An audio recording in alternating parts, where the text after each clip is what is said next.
What's going on, everybody? Kalipis Tech here, coming back at you with another video. In this video, we're going to take a look at the Samsung Galaxy S21 FE and go over whether or not it's still a good phone to buy in late 2023. Now, having originally come out in, February of 2022, the S21 FE is a bit on the older side, and I have made plenty of videos about it in the past, but considering its successor, the Samsung Galaxy S23 FE is finally coming out in about a week, I figured I'd go over it one last time to give you a better idea of what kind of value it provides at this point. Now, as always, if you do end up wanting to learn more about this phone, definitely check out the description, where I am linking to several other videos about it, as well as some information about pricing, availability, and some of my favorite smartphone accessories. But without further ado, let's get into it. So the Samsung Galaxy S21 FE is essentially an entry-level flagship phone, on one hand being a lot more affordable than, say, the Samsung Galaxy S22 for example, which was the main flagship phone when it first came out, but at the same time, we still are getting a lot of the nice features and more premium quality that you typically expect with a higher-end device. Now with this phone, we're getting a 6.4-inch 120Hz dynamic AMOLED display with a 1080p resolution, a PPI of 411, and a 19.5:9 aspect ratio. So definitely a great display here. On one hand, if you're coming from something like, say, a Motorola Moto G Stylus for example, something that has a really huge display, then you might be a little disappointed because despite being, I would say, average, a 6.4-inch display is not necessarily giant, but at the same time I feel like it's large enough for most people. So just keep in mind, unless you are specifically someone who prefers a really large display, no matter what you're doing on this phone, whether you're doing something like reading or browsing the web, or maybe watching videos or playing games, I do think the display we're getting here will be large enough for most people. Aside from the size and dimensions, the image quality here is great, with a dynamic AMOLED compared to something like an IPS LCD for example, that you typically find in lower end devices. With this kind of display technology, things will be a lot brighter, the colors are a bit more rich and vibrant, and the viewing angles are really good too. So if you're outside in the sun for example, compared to your typical IPS LCD or really any kind of lower end display like that, with this phone,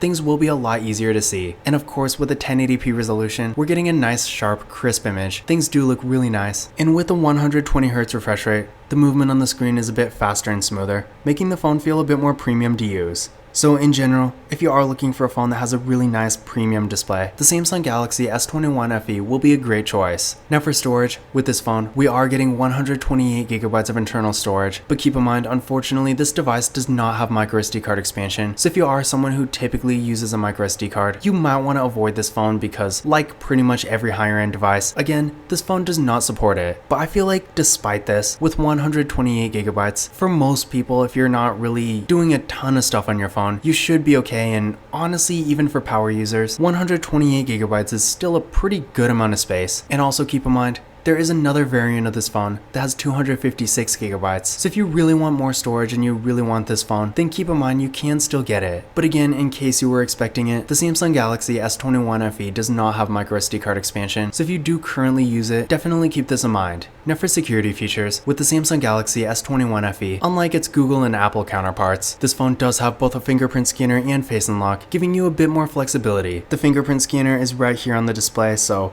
real nice and premium. And as you can see, it does work real well. Let's try that one more time.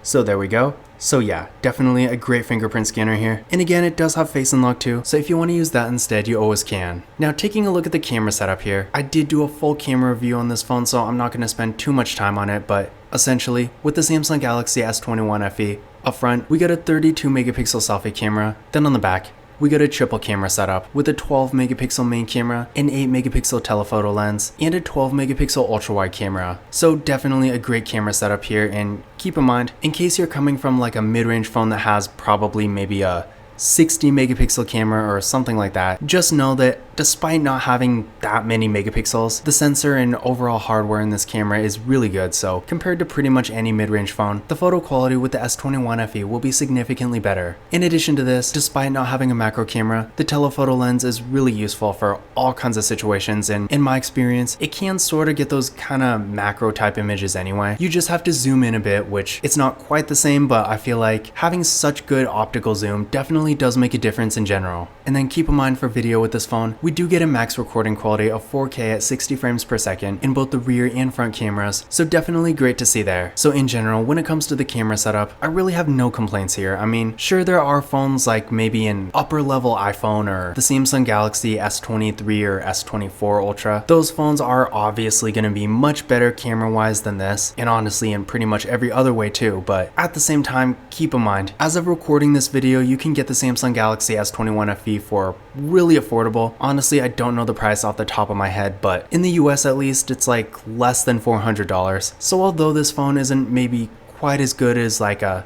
current $1,000 flagship phone, for what it is, I feel like the photo quality is pretty close, and definitely compared to pretty much any mid-range phone, the S21 FE will be significantly better. So if you are looking for a really affordable device that takes great photos, then this phone is definitely worth considering. Now to give you a quick idea of what this camera can do, here's some pictures taken with the S21 FE. So again, definitely great photo quality here, and for honestly pretty much anyone, I do think the photos here will be good enough. In fact, just to put this into perspective, I was using this phone for quite a while to record videos on this channel, so yeah, it definitely does get the job done. So again, if you are looking for something that's maybe not necessarily super expensive, but at the same time still really around flagship level, then when it comes to the camera, this phone is definitely one of the better options. Now for the RAM and processor, with the S21 FE, we're getting 6GB of RAM with the Qualcomm Snapdragon 888 5G processor. Also keep in mind, there is another version that has 8GB of RAM, but again, this phone in my hand does have 6GB. And the non-US version does have some sort of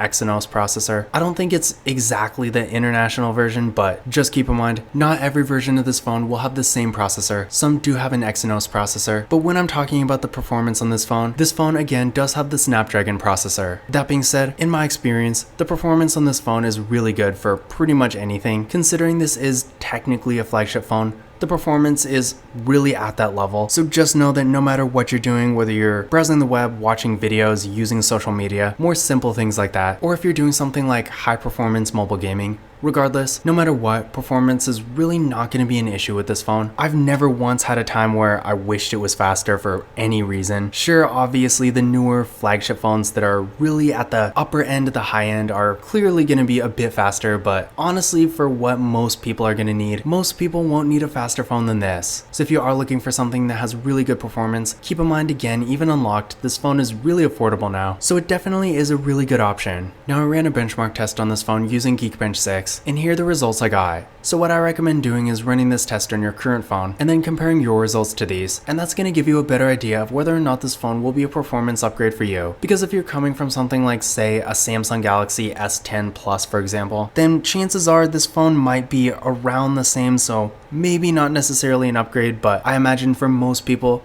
it will at least be somewhat of an upgrade, so definitely keep this in mind. But again, in my experience, the performance on this phone is really good, so most people won't have any issues. Now for the battery, I would say on one hand it's definitely not terrible, but on the other hand it's maybe not the best. But with this phone, we are getting a 4500 mAh battery that supports 25 watt fast charging and wireless charging too. So yeah, on one hand, the battery life is definitely not terrible. I mean, a 4500 mAh battery is not what I would consider small per se, but at the same time, compared to other phones that have the same battery size, I feel like it's not quite as good as it could be. So if you are in a situation where maybe you're traveling a lot, for example, or really in any kind of case where you're not around a charger a lot, then this phone might not be the best choice, but considering again it does support wireless charging, you can simply get any kind of wireless battery pack and that will definitely make a difference. So can you get around this phone not having the best battery life? In my opinion, absolutely, but at the same time, if you are someone who's looking for something that has really crazy good battery life, then you might want to get something else. Now for the software, the Samsung Galaxy S21 FE does have Android 13, but depending on when you're watching this, it could have Android 14. At this point, we're really just waiting for the update. I know it's going to come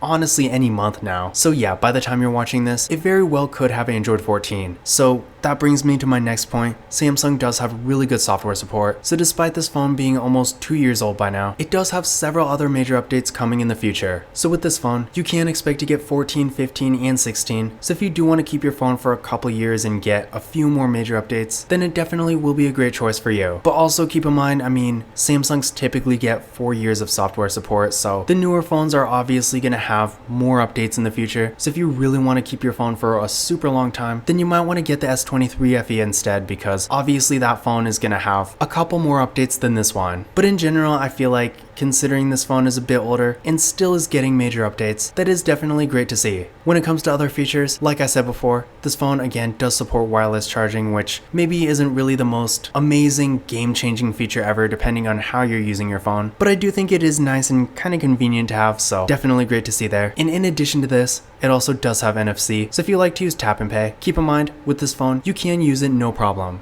But in conclusion, is the Samsung Galaxy S21 FE still worth buying in late 2023? Overall, I would definitely say yes. Despite this phone having a successor coming out in, again, just about a week now, I feel like honestly for the average user, there's really not much more we need than this. Sure, maybe a couple major updates would be nice and maybe some more premium materials since after all, I'm pretty sure that this back is made of plastic. So yeah, something a bit more premium would be nice, maybe some glass or something. But aside from that, I really have no complaints about this phone. Aside from this phone not supporting microSD card expansion, really the only other thing I could say is if you're used to higher end devices, then this is probably not a surprise, but if you're coming from a lower end device, typically those devices do have headphone jacks, but with phones like these, they've been gone for a while. So if you do like to use normal wired headphones, keep in mind with this phone and pretty much every other phone like it, you will need an adapter. But aside from those couple drawbacks, if you are looking for a phone that has more of a premium feel, a great display, really good performance, a really nice camera, and overall more of a flagship level experience, but at the same time you still want something relatively affordable, then in that case, even at this point, almost 2 years after it was originally released, I do think the Samsung Galaxy S21 FE is definitely still worth considering. Now once again, if you want to learn more about this phone, definitely check out the description, where I am linking to several other videos about it, as well as some information about pricing,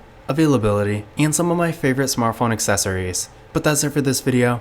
If you enjoyed it and found it useful, be sure to give it a thumbs up and hit that subscribe button. Don't forget to follow Kalipa's Tech on Twitter and Instagram. And as always, I will see you in the next video.